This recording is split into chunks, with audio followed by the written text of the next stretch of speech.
אז טוביאס הוא בעצם אקטיביסט טבעוני במשך למעלה מ-25 שנה, והוא כתב את הספר איך לייצר עולם טבעוני, אוקיי? עם כלים פרגמטיים, עם כלים פרקטיים שאפשר לממש, והספר תורגם ל-12 שפות. אנחנו עכשיו דיברנו על זה שנתרגם אותו גם לעברית. Okay, so Tobias, you are a long-time speaker and strategist, giving talks and training all over the world, and you are the co-founder of proveg. It's proveg International, and you previously were the director of proveg Belgium.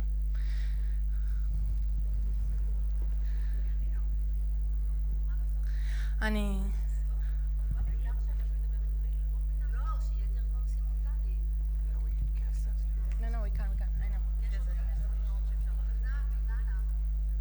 אני מתנצלת, אבל אנחנו נצטרך להמשיך. נשמח אחר כך לדבר. אני ממשיך. So, Tobias is keen on thinking out of the box, building bridges between different groups, and practicing what he calls slow opinions. Maybe we can dig into that afterwards. So, Tobias, before we start, I'd like you to tell us a little more about yourself and maybe about proveg. You've already heard some things about me with the two introductions, but basically I've been vegan for 25 years. The advantage of being older, it doesn't have many advantages, but one of the advantages is that you can look at the movement and at this whole evolution from further, and I can compare 25 years ago with now. And if you are young and you are not seeing much progress the last 5 years or something, I can tell you between 25 years ago and today there has been so many changes. I come from a time when there was no vegan cookbook to be found, not a single one. So we couldn't find stuff except for tofu in supermarkets, etc. So a lot has been changed, and if you have that perspective, then you could see that, yeah, there is hope for the future. So I founded proveg. I have written that book. I basically give talks. I write also tobiasleinhart.substack.com if you want to follow me. I try to be inspirational there. Yeah, basically I have been focusing a lot on the movement itself. So after I left my position as director of proveg Belgium, I started to focus on our movement and see how we can build better strategies and work together better. Because I think that you could say like that's preaching to the converted, but preaching to the converted is very important. Just like having potlucks for the converted who are already vegan is very important to like build community and to make us more effective and have more impact. So yeah, I've been focusing on the meta level a lot. Thank you, and it's very.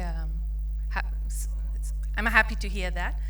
It gives motivation to all of us to know that in a big perspective of time, things have changed a lot. You said that we focus much on veganism and individual change. Can you explain that, and what else can people do? So yeah, I see a lot of people in the movement focusing on, yeah, okay, there's this person and I want to veganize them, you know, like, and I have a lot of times I have these vegans asking me like, look, my uncle or my whatever, he's like 97% there. How can I get him to 100%? And I'm thinking like, why do you want to waste your time with the last 3%? You know, is that what's important now? So that idea of like focusing on one vegan and another vegan and trying to get them to one person and another person, trying to get them be entirely vegan, that is like a very slow game. I mean, of course it's useful, and if there's nothing else that you feel you can do in your life, in your environment, that's perfectly fine to do. But think about if there's other opportunities in your life. Like, I mean, your uncle is not very important. I mean, given that he's just has a normal job or whatever, he's not responsible for anything, he's not important compared to a restaurant owner or the owner of a chain of restaurants. Maybe you have chances to talk to them, and that is when we get to institutional change. And that's the change of from above changing what is available, what is on offer in institutions, what is done in terms of regulations and laws. I mean, that's even more difficult to change, and we need organizations for that. But also individuals can change stuff. I have one example of, like, at some point I wanted in my town, I wanted vegan croissants. I didn't have vegan croissants. So I said to a friend who needed some money, I pay you 300 euros if you can make it happen that one of the bakeries in our town offers vegan croissants. And she called some, and then she found one. And that bakery is now very, very successful with a whole range of vegan products, and people come there from everywhere, and he's like a brilliant ambassador for veganism, even if he offers also other things. But so that young woman, with my motivation, encouragement, she just convinced one baker, and that has had a quite positive effect. So those are things that many of us can do if we think about it. If you like look for, like, okay, there maybe I can talk to this person, he seems friendly or they seem friendly, and it's possible to change something there. So any of us, even if we're not working inside of organizations, can do probably something that's more on a higher level. Okay, thank you. So you also touched the important thing about people that are not in organization working with institutional, that still we have, each one of us, a possibility to do a change, to make a change, to approach them in different ways, not only through organizations. Yeah, right? yeah, so that's what I said. So if you're not working in an organization, you have still possibilities to do some institutional change. You can also see how you can help as a volunteer with an organization. You can also do grassroots work. You can join We the Free or Anonymous or whatever organizations that you have here, and those are also very important because, like I said in the talk this morning, it's really important to drive up demand. And those organizations, they create awareness among individuals in the street, and they can help increase demand for vegan products, and that helps also the companies creating them, right? And so we need to go at it from both sides. So I think there's good opportunities to do stuff. You can also, like, I mean, today we have an unprecedented opportunity to create or to reach many people through the internet, obviously, and so many people are quite successful at reaching thousands or sometimes hundreds of thousands or millions of people through their Instagram, YouTube channels, and whatever. You can write letters to the editor, like that is sometimes, like, you can spend an hour talking to your uncle, or you can spend an hour writing a letter to a magazine or to a newspaper, reacting to some news item or to another opinion piece, and have it published, hopefully, and 100,000 people read it. So that is the thing that you have to always look like, where is my time best spent? Of course, in combination with your talents. Maybe you think, like, I'm going to cook for a group of 100 people, vegan, but you're a very lousy cook, so don't do it, right? So you have to always think of, like, what am I good at? So maybe only write the book, don't cook. I'm a pretty good cook. No, not you. Yeah. Not you specifically. That's my girlfriend. Okay. Thank you. And I think it comes to the next question very nicely, because now all the grassroots and activists on streets, they feel like it's more difficult to act. There are a lot of crises here in Israel and also around the world.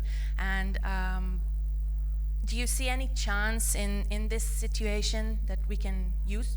Yeah, so we had a bit of a discussion about this yesterday.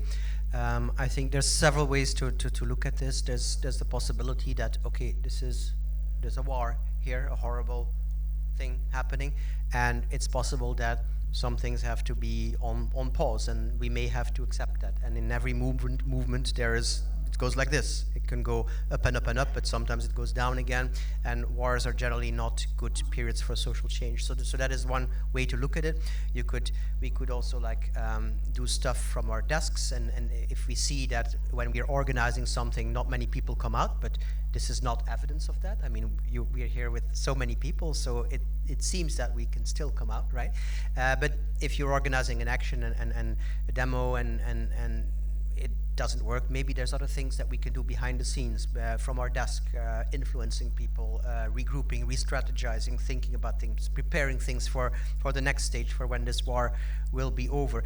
Maybe there is opportunities to connect to this war and to see, like, okay, how can we empathize for all sentient beings now? I mean, I think it's a very tall order. I think it's very difficult because Israelis think first of all about the Israeli, I think, and then you have the Palestinians, and then you have the animals. So I think it's quite difficult. But we're seeing, I think, to some extent in the Ukraine war, something to this effect I've heard, like that people are seeing the connections between the dead bodies of the animals and the dead bodies of the people. So maybe sometimes there, a link can be made in the eyes of some people. There's no good answer to this, I think, but in any case, I think what we should not do is give up. And we could also say, like, look, in spite of all these other problems in the world, I'm going to make it my priority to care about animals first. And there's no shame in that. Some of us are ashamed when people tell them, oh, but you care about animals more than about people. But the thing is, so many fewer people care about animals first. So it is totally okay to put the animals in the first place if we don't want to be speciesist. And if we take into account that there's few of us, and if we take into account that there's so many billions and billions of animals suffering the tortures of hell, then we're completely okay to say that we put them first. And we can still care about these other causes, but we would say, like, look, this is what is my priority given this situation. There's, again, no shame in that.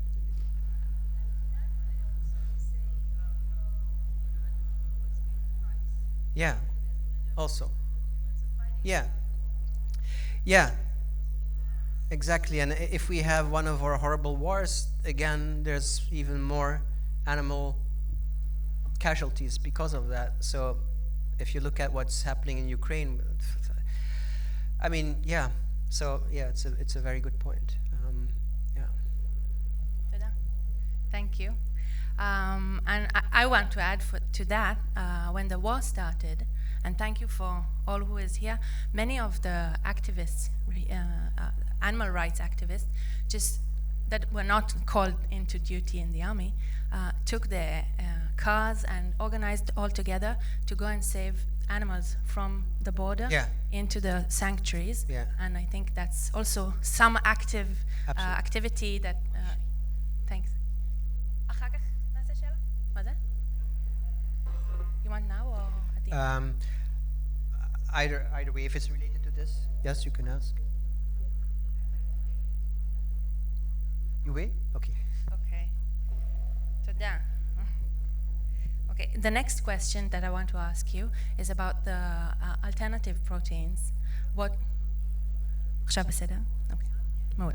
So about alternative proteins, what role do they take in this act of animal rights? Yeah.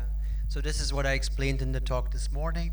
So you can talk to people as much as you want about the urgency of moral issues, but if the alternative is not there, then it's going to be very difficult. If I would tell you trees have rights and they feel pain, but we're all massively using trees and there's no alternative to that because we need paper and whatever, it's going to be hard for you to change. So that is where these companies come in.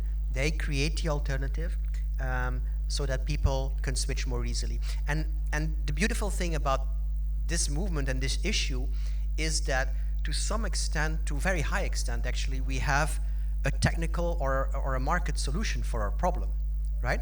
You could imagine that all meat, all animal products get replaced by alternatives without anybody needing to change their moral values or whatever. But I'm confident that they will change afterwards, right?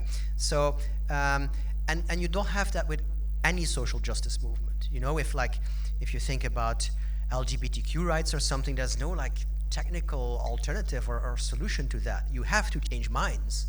And in our case, we can try both. We change minds, but we can also change behavior with these alternatives, and we have to stimulate them. We have to put money in them. Unfortunately, that's more difficult than it was before with investors being less hopeful about animal alternatives right now. But still, and Israel is a very interesting country for that. And there's a lot of entrepreneurship happening here, and a lot of investigation or research into clean meat, cultivated meat. So important place to be here. Yeah. Yeah, that's true. We have a lot of like protein alternatives produced and ברכה לי המילה, זה נגיד בעברית. In any case, I'm continuing. In this aspect of promoting more protein alternatives, one of the roles or cause that we act on is environment and health. Now, it does put aside the animal activity and the animal rights issue, and how do you look at that? Yeah, same thing as I said in the talk this morning. So the reason why people change is not that important. And what we see so often is that people start for a certain reason and then change to something else. And what happens is basically you start for some reason to eat vegan, and all of a sudden you can become interested in animal rights because there's nothing to be defended against anymore. I heard just a stupid example. Like I was at a fair, a vegan fair, and there was a family there, and they were almost vegan or whatever. They came to that vegan fair, and the way they started was that one day they were trying to make a cake, and it was a Sunday, and all the stores were closed, and they didn't have eggs and milk in the house. But they still felt like, wow, I really want a cake today, for whatever reason. And so they were looking on the internet, can I make a recipe for a cake? Can I find a recipe for a cake without eggs and milk? And they found that on a vegan website. And that's the way they got interested in it. So, and these stories you hear all the time. If I ask here who started with this for health reasons, there will be some people here who started for health reasons, with an allergy maybe. You know, like they had an allergy or they had a health issue and they started to eat healthier, and then they discovered their heart and their minds went open to also learn about the animals. So initial motivation, not that important. What is important is that we look at what motivations work for which people and we use them. And we're not afraid to talk about other things than animals. And sometimes even the best thing we can do for animals is not to talk about them. Because in some circumstances, people will be alienated. It's a moral argument, and moral arguments, if you use them, they make people feel very bad sometimes. They will say, oh, you are eating, you're a vegan and you're not eating animals. And I realize somehow that that's a good thing, but I'm not doing what you are doing, so I must be a bad person, and I don't want to feel like a bad person, so what am I going to do? I'm going to ridicule you and attack you. You know, that's what happens. And so with you don't have that dynamic with the other arguments, with health arguments. You know that you have literally people saying like, oh, you're a vegan, and then you say, and then I ask you like, why is it for oh it's for health reasons. Oh, then it's okay. It's fine. You know, like I don't feel attacked. So that is the good side of these non-moral arguments. Yeah. Okay, thank you. And adding on that, some people say that going in this direction and saying like reducing on meat is also good. It hurts it signs out that eating meat is okay. Yeah. So what do you think about that? Yeah. So the argument here is that like if we say you can reduce meat, that is like saying that like I'm sure you heard this argument. It's like saying that child abuse, if you do it a little bit less, that's okay. You know, and what you do if you make that comparison, you are comparing something, eating meat, that is not just allowed, but that is celebrated by 99% of the people. You compare it to something that is illegal and that 99% of the people disapproves of. So if you compare those two things, I don't think there is a comparison. They have to be treated really differently, and they have to be communicated about differently. And if you really believe that it's the same thing, then why are you not there in the supermarket slamming meat out of people's hands every time they put it in their cart, right? If you think it's that serious, if you think it's on the same level, then that's what you would do. And I don't recommend you do that because it's not going to work. But you have to distinguish between these things. And so you have to accept that the norm is completely different, that people accept that eating animals is okay. And like I said, why do most people eat meat? Most people eat meat because most people eat meat. That's what we have to change. And it's completely different with child abuse or women's abuse or whatever. So I don't think you have to be worried about sending the message that it's okay to eat animals when you talk about reduction. You have to make people take the first steps. You don't have to be worried about the last steps. You have to make people cross the threshold. And in many cases, you're going to be able to do that much easier when you have a lower ask, when you give them something that's easier to do, and when you use the arguments that work for them. So I always say, you are not your audience. It's something very important to remember. You are not the people you want to reach. They are different from you. If you say, I became vegan after I watched Earthlings, and so should you, then you are thinking that they are exactly the same as you. I mean, they're human too, and there are similarities, but there's also going to be a lot of differences. And the fact that they are not convinced by watching Earthlings, that's the way they made. That's the way they were raised. That's the way their genes work, right? And the fact that you were changed very early, well, good for you. You're lucky.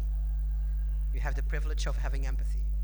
But not all people have that, and other people have to be changed in different ways. Thank you. Continuing again on this subject, you say that veganism could be 99% and doesn't have to be 100%. Why? Yeah, so this is the thing that people sometimes want to kill me for. But so I'm saying that, like, it would be good if we can conceive of veganism as a 99% thing. So what does that mean? Like, there's this person who says, like, I could go vegan, but like, yeah, I'm not gonna do it because 3 times a year with my grandfather, I'm eating meat there, and I can't do that because I can't go vegan because of that reason, and he's gonna die soon, etc., etc. And or there's this person who says, like, I could go vegan except for cheese or whatever. And so if we could then say, for me, it's okay if you call yourself vegan, if you consider yourself part of the team, and you have those few exceptions now and then. I don't care. You're going to do 99% of the work. You're going to help animals a lot. And there's no use saying you're not part of the team. So basically what I would encourage is that we have a slightly elastic concept of veganism, and we allow different people to practice it in different ways. Just like I think you allow people to be Jewish in different ways. I mean, there's like this whole spectrum. I mean, maybe that's too wide a spectrum. But you can say, like, this is a Jew and this is a Jew, and they do completely different things. And maybe we have to do something like that with veganism too. And it's especially important because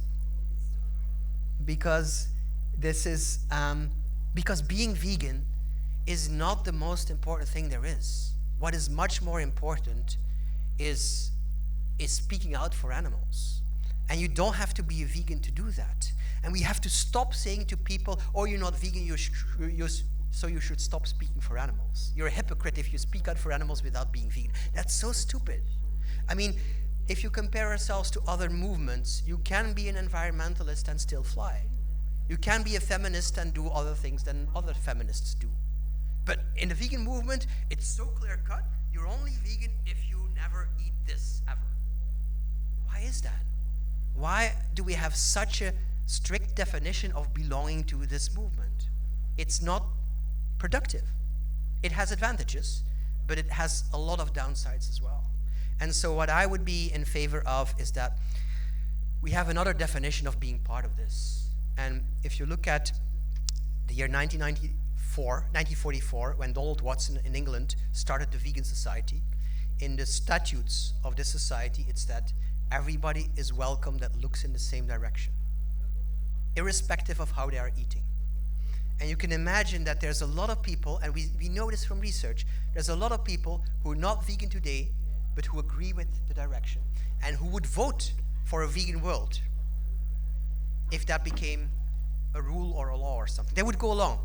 But it's like, you have to imagine, like, maybe you say, yeah, I'm happy to pay more taxes for developmental aid or something, but I'm not going to be the only sucker to do it. right? I'm not going to do it if nobody else is doing it. But if the government tells me, okay, taxes for developmental aid increase for every citizen, okay, fine, I participate.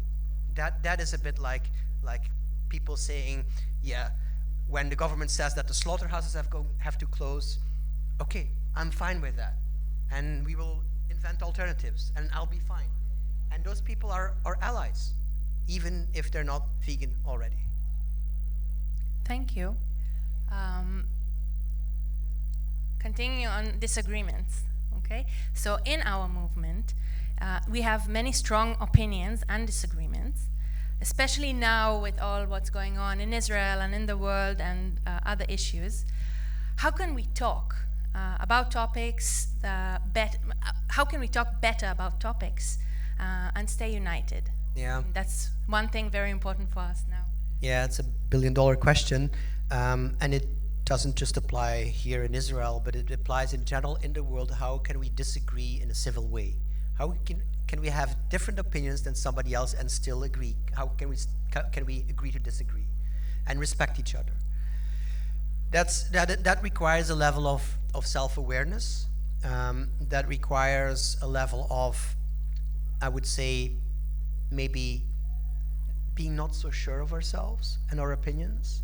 It's what you said in the introduction. I believe in something called slow opinion, and it's being slow in forming an opinion and saying like, look, I haven't thought of this enough. I have to think about this more. I'm going to read about this more. I don't have an opinion yet. This is my preliminary opinion. This opinion might change. It also means that like you don't hold your opinions too tightly. You don't hold them too strongly. You say every opinion I have is a preliminary opinion that can change at any moment. And you say, I'm not sure what is the best thing. I'm not sure if maybe that person is right, and that makes it more easy to agree with the other person. Another thing I think is just to realize that every person is a product of what happened before. And I would encourage you to think about free will, and perhaps that we don't have as much of it as we think. And you can think about the person you hate the most, or the group of people you hate the most. Could be Zionists or colonists or whatever ists or maybe white supremacists or whatever. And you could always think that those people too are a product of their upbringing, of their culture, of their genetic makeup, and they are thinking what they're thinking and believing what they're believing because of that. And you can say, I like the saying, it sounds religious, but it's not really religious. It says, I don't know if you can translate it, there, but for the grace of God, go I. Do you understand? So it is there, but for the grace of God, go I. That person, but for the grace of God, but for luck, could be me. I could have been that person. Yeah. So, and if you understand that, it becomes a lot more easy to be tolerant of other opinions and accept them. And sadly, that's not the way most of us operate in the world. And we all have our triggers. And I can also get angry about certain stuff that other people do. And my weak point is motorcyclists, like who make a lot of noise, and I will get very angry at them. That's not even an ideological point, but I get very angry. So yeah, I think it's a matter of trying to extend the same compassion towards people that we are extending towards animals, and accepting that, accepting also this uncertainty that there might be different ways that could help, and also agreeing that we are a small movement and we cannot allow that all these different topics are going to divide us further. And I would say, like, I would be in favor more of separating these issues. And if you have a very strong feeling about the hostages or the war or something, is it possible? I don't know. I don't want to judge anything because I'm not from here. I don't know your trauma, etc. I mean, I don't feel it the way you do. But is it possible to somehow separate these things and be in this movement for the animals and then do your other activism outside and at least not hate or disrespect a person who has different opinions on these other issues? I don't know if that can be tried. That's a good practice that we should do. Any other practical ideas or that we can do on the personal level to diffuse these disagreements?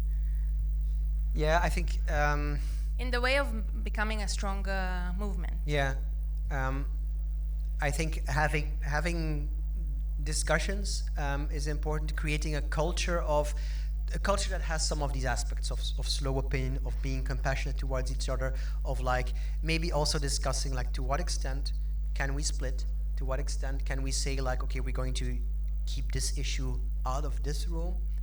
I mean, if we start discussing the war here, I'm assuming we will be fighting soon, or we will have a problem soon, and that's all time that is wasted for the animals, right? That's all time that we cannot use for the animals. So every time an issue is being brought in, it damages the cause for the animals. And I'm always thinking like, if I were the meat industry and I wanted to sabotage this conference here, for instance, what I would do is I would have one person who pretends they're a vegan and who sows some disunity, who would say like, oh, but this person is invited here, you know, and how is that possible? And create a fight. And then before you know it, everybody will be fighting and nobody will be helping animals. That's the easiest thing to do. And right now at the EVA Summit in the United States, the biggest animal rights conference that's happening next week, we have these fights going on. We have people, EVA, it's Animal and Vegan Advocacy Summit in Los Angeles. And we have people right now saying this person should not be invited because he's from Israel. This person should not be invited because they're problematic in terms of what they did there to women. This person should not be invited, etc. And these are all important issues. But how much are we going to invest in them at the cost of the animals? I cannot imagine any other conference being sabotaged for those reasons. Like if you have a scientific conference, I mean, it's not so easy to think that like somebody's going to raise, oh, this person has to be cast. We are doing that. And maybe you could say to some extent that this is a speciesist thing, you know, because it's like as if we don't value animals enough that we can talk about animals only, you know? It's not that we're gonna cancel a conference about people with disabilities or whatever that is not vegan. We're not going to say like, look, this conference should be canceled because there's a non-vegan speaking. We're not going to do that. But we are going to cancel an animal rights conference because there's this or that person speaking who has some human issue problem. So I find that worth thinking about how that dynamic is. Yeah. Thank you. That's my last question now, again about Israel. And it connects to what you said earlier about the 25 years perspective. We in Israel, the veganism or animal rights I think veganism mostly grew very fast. And recently we are really feeling a pushback. We are seeing a pushback out of that. And some activists are actually giving up. So maybe if you think of anything or to make us with a little more hope. Yeah. Well, I think first of all, this conference, I think should give hope, like the fact that we are here with hundreds of people. I think just the fact, it's very cheap to say, but giving up is not an option, you know? It's just not an option. The animals need us. They need us for many more years. They need the best of us, so we need to be here for them, I think. I think you can still be inspired also by the examples that Mickey gave this morning. There's still beautiful stuff happening in the world. You can also think of like, if you don't see progress or if you don't see it fast enough, you can think of like, what would happen without us, without the efforts that we're doing? It could be going down and down and down and down and down. You could take courage in things that are happening in other countries. And I have to say it, I mean, there's so many good stuff coming out of Israel. There's so many initiatives. There's also so many in the worldwide movement. I see a very high percentage or like a disproportionate percentage of Jewish people with Jewish backgrounds. So you have a very, I think, caring culture that is able to identify with these issues, which is very beautiful. Just one thing about proveg, we have, if you're interested in that, we have a program called Kickstarting for Good, which is an incubator that looks at how to develop innovative ideas. And we have an application process that's open now. You can enter Kickstarting for Good and see if you have an idea, like an innovative idea or one of the ideas listed, you can apply and maybe get incubated in our program in Berlin. And that's where we try to come up with new ways of helping animals, because there's always going to be new stuff to discover. There's AI. Ronan is involved in that. There will always be things popping up that give us new opportunities. Like in Belgium and the Netherlands, you have what is called, and probably you've never heard of it, it's called the nitrogen crisis. And Mickey mentioned it, that farmers are being paid to stop farming. And in principle, there's thousands who have to stop because there's too much nitrogen from farms leaking into nature. And that is a problem I had as an activist, 5 years ago, had never really considered. And all of a sudden, it becomes the most important factor in reducing animal farming in Belgium and the Netherlands.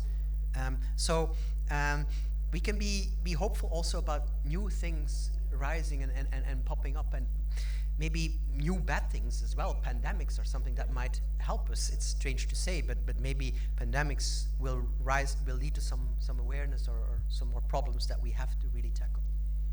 Actually, with Corona, at the first few weeks, it seemed like it's going to like more environmental, less animal farming and all, but quickly we were aware of that.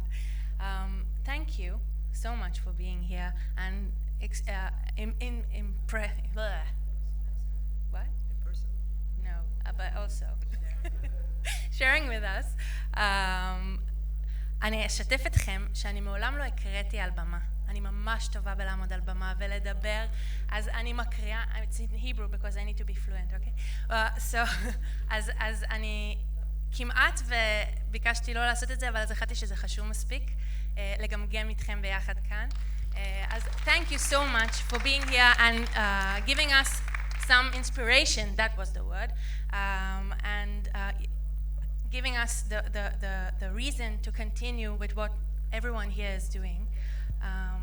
And thank you all for being here and taking part. Ken? Yeah, as long as we have time, I'm happy to answer questions. So actually I have 3. Maybe take one, then other people have chance. Yeah.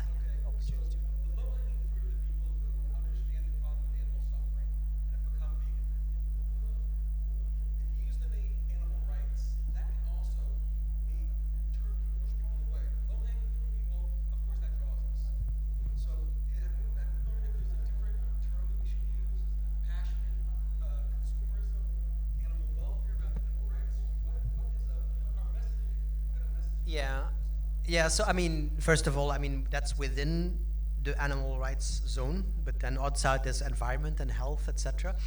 It could be also that, and some people are investigating that, and it could be that a movement takes a turn in that direction. It could be that we could better speak about factory farming, because that is something that is very generally disagreed with and frowned upon, rather than trying to see how we can abolish farming in general.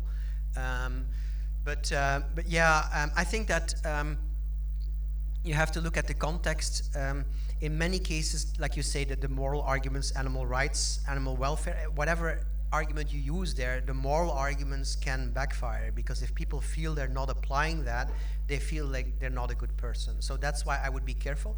I would also say that, like, before you use any arguments whatsoever, you can see if you can just work with food.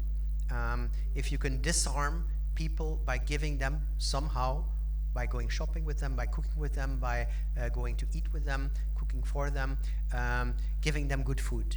And seeing how that prepares the ground for more discussions on a philosophical, psychological level. Yeah. Mm-hmm. Yeah. Yeah. Yeah. Mm-hmm.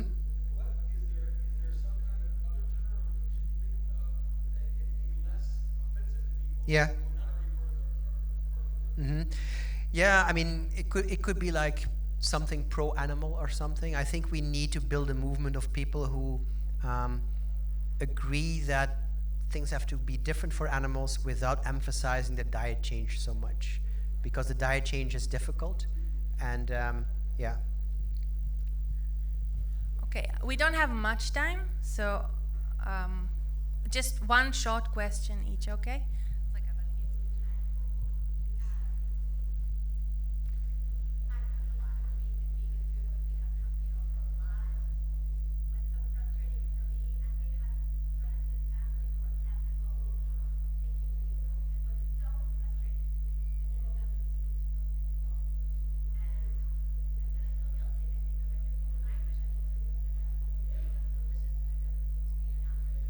Yeah. Um, so she asks, like, we cook very well for people, and people are caring and empathizing, and still it's not enough to make them go vegan. So first of all, I would say sometimes you need patience, and things might be going on in their head that you don't know of, and you can see people as like a container that is filling with drops of compassion maybe, and you don't know at any moment how full the container is. You can't see in it. But at some point, just drop by drop, it fills up, and all of a sudden, maybe it's full. And what you also need is to give people space, because people don't want to have the impression that they're changing because of you pushing them. And so if you back off, and if you don't say anything anymore, you give them the freedom to, at some point, come up with saying like, yeah, I changed and I did it, you know? So that is also important. And also, so if they're not going vegan, but if they're reducing, maybe they do that. That is, like I said this morning, strategically very important. And you might also be opening their hearts, and that you might help them to look in the same direction. And maybe if there's ever a vote on animal welfare or something that they can vote for, they might agree, and they might vote in our direction without being vegan. So it's not that you failed when you didn't make them vegan. That's really not the most important thing. I would say also, like, one final thing, there is value in people that you can be pretty sure that some of those people might be talking to other people about veganism or about plant-based food without being vegan. They might be telling stuff that they hear. I see that all the time. Like my father-in-law, I hear he talks to other people about plant-based food because he eats it from us, and he's not vegan. And there's a lot of value in non-vegans talking about plant-based food, because the vegans, they're out there, they're, you know, like, we don't listen to them, they're like saints, or they're like, or judging us or whatever. But when people hear it from somebody on their level, it might impact them more. So there's some ideas to deal with.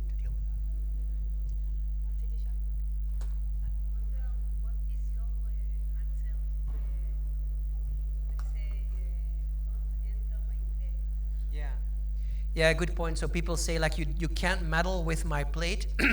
So either you can, I mean, you can try to, like, see if you can put something else on the plate without they're having a decision. I mean, inviting them, etc. Then they cannot determine what's on their plate, and it's you who determines what's on their plate. And make it very good. If you're a lousy chef, don't do it. But make it very good. If they're rational people, you can say, like, look, I understand that you don't want me or the government to mess or to meddle with your plate, but there are so many issues in history, in the past, where we said this. Smokers, maybe I saw a picture of smoking, smokers said, like, don't meddle with what I'm doing with my body or whatever. But now we realize that that is creating a lot of damage, and we have banned it, and everybody's agreeing with it.